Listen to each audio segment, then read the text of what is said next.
ജമാഅത്തെ ഇസ്ലാമിയുടെ തീവ്രവാദം എന്ന തലക്കെട്ടിലാണ് ഈ ചോദ്യമുള്ളത്. മൗദൂദിയുടെ വിവർത്തക ഗ്രന്ഥത്തിന്റെ മലയാള പരിഭാഷയിൽ ഇന്ത്യ വിരുദ്ധ ഭാഗം ഒഴിവാക്കിയത് എന്തിന്?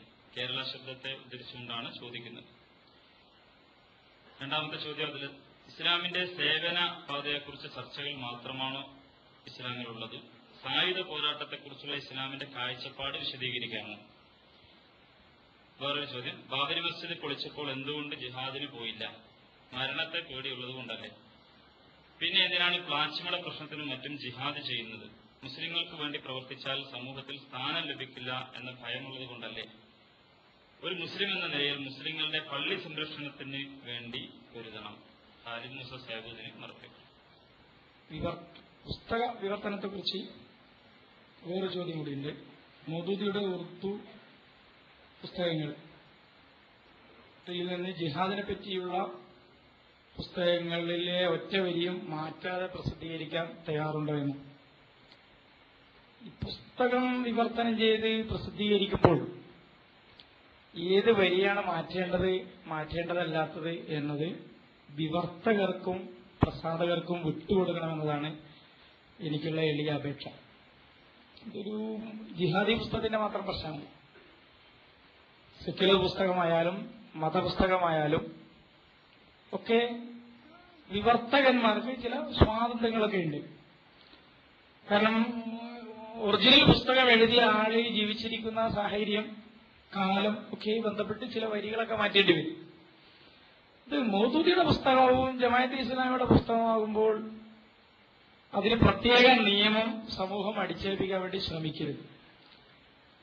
ഇനി ഒളിച്ചു വെക്കാൻ വേണ്ടി വിവർത്തനം ചെയ്യാതിരിക്കുന്നു എന്നാണ് പറയുന്നതെങ്കിൽ അത് ഒരുതരം മന്ദബുദ്ധി മനോഭാവമല്ലേ? കാരണം ഇത് ആർക്കാ വിവർത്തനം ചെയ്തുവിടാത്തത്? ഈ ചോദ്യം ചോദിക്കുന്ന ആളുകൾക്ക് ഫുൾ ടെക്സ്റ്റ് വിവർത്തനം പോലെ. പിന്നെ മലയാള ഭാഷയെ കേരളീയർക്ക് തിരിയൂ എന്ന് കേരളത്തെക്കുറിച്ച് മൊത്തം മന്ദബുദ്ധി മനോഭാവം പറ്റില്ലല്ലോ. ഉറുദുവും തിരിയും, ഇംഗ്ലീഷും തിരിയും, തമിഴും തിരിയും. അതുകൊണ്ട് ഒരു പുസ്തകത്തിന്റെ ഒറിജിനാലിറ്റിയിലുള്ള കാര്യം വിവർത്തനത്തിൽ വരാതിരിക്കുന്നതോടുകൂടി വമ്പിച്ച വിജയം വരിക്കാൻ കഴിയുമെന്ന് ജമാഅത്തെ ഇസ്ലാമി എന്ന പ്രസ്ഥാനം വിചാരിക്കുന്നു എന്ന് ആരെങ്കിലും ധരിച്ചു വെച്ചിട്ടുണ്ടെങ്കിൽ അവരെക്കുറിച്ച് പ്രത്യേകിച്ച് അധികം പറയാതിരിക്കലാണ് ഭംഗി. അതുകൊണ്ട് പുസ്തക വിവർത്തനം എന്ന് പറയുന്നത് ഒരു കലയാണ്. ഇനി മറച്ചുവെക്കാൻ വേണ്ടി കപട സ്വഭാവത്തിൽ ഏതെങ്കിലും പുസ്തകത്തിൽ നിന്ന് എന്തെങ്കിലുമൊക്കെ മാറ്റി വെച്ചിട്ടുണ്ട് എന്നാണെങ്കിൽ അത് രേഖാമൂലം ആളുകൾക്ക് ഉന്നയിക്കാവുന്നതാണ്. ഏതൊരു പുസ്തകത്തിൽ നിന്ന് ഇന്ത്യ വിരുദ്ധ പരാമർശങ്ങൾ ഒഴിവാക്കിയിട്ടുണ്ട് അത്രേ. ഏത് പുസ്തകമാണ് എന്ന് ചോദ്യത്തിലില്ല.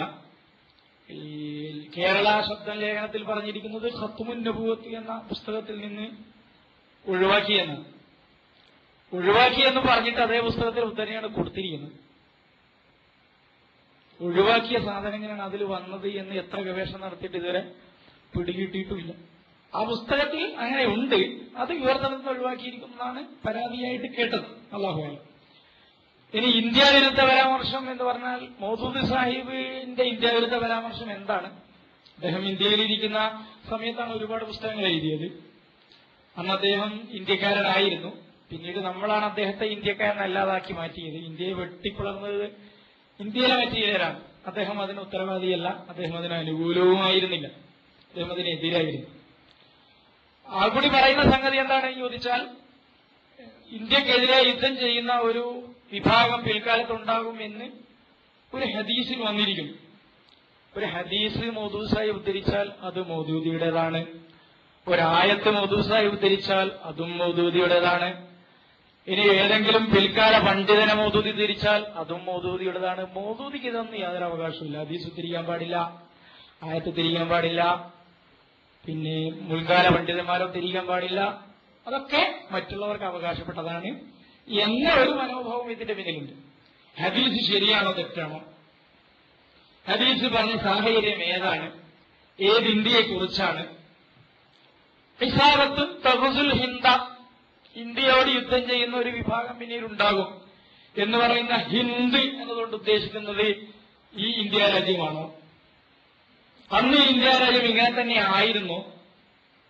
ഇതൊക്കെ പഠിക്കുകയോ മനസ്സിലാക്കുകയോ ഗവേഷണം നടത്തുകയോ ഒന്നും ചെയ്യാതെ റസൂൽ കരീം മുഹമ്മദ് മുസ്തഫ സല്ലല്ലാഹു അലൈഹി വസല്ലം ചരിത്രപരമായ ഒരു പരാമർശം, ആ പരാമർശം തന്നെ അതിന്റെ ആധികാരികത എന്താണ് എന്നതിനെ കുറിച്ച് ഒരു ഗവേഷണവും നടത്താതെ അത് തന്നെ വധു ഇസ്ലാമിന്റെ പേരിൽ ആരോപിച്ച് അതിന്റെ പേരിൽ ജമാഅത്തെ ഇസ്ലാമിയെ തീവ്രവാദിയാക്കാനാണ് ഈ ശ്രമിച്ചിരിക്കുന്നത്. അപ്പോൾ എത്ര ദുർബലമാകുന്നു തീവ്രവാദിയാക്കാൻ വേണ്ടി കണ്ടുപിടിച്ച തെളിവിന്റെ ആധികാരികത എന്നതിൽ നിന്ന് ഇക്കൂട്ടരുടെ ശൈലി എന്താണ്, സ്വഭാവം എന്താണ്, ആരോപണത്തിന്റെ രീതി എന്താണ് എന്ന് എളുപ്പം മനസ്സിലാക്കാൻ പറ്റുന്ന ഒരു സാമ്പിളാണ് കേരള ശബ്ദം എന്ന ആ മാസികയിൽ, ചവറുമാസിക എന്നോ അർദ്ധ മലിനമാസിക എന്നൊക്കെ പറയാൻ പറ്റുന്ന ആ മാസികയിൽ വന്നിരിക്കുന്ന കാര്യം എന്ന് പറയുന്നത്.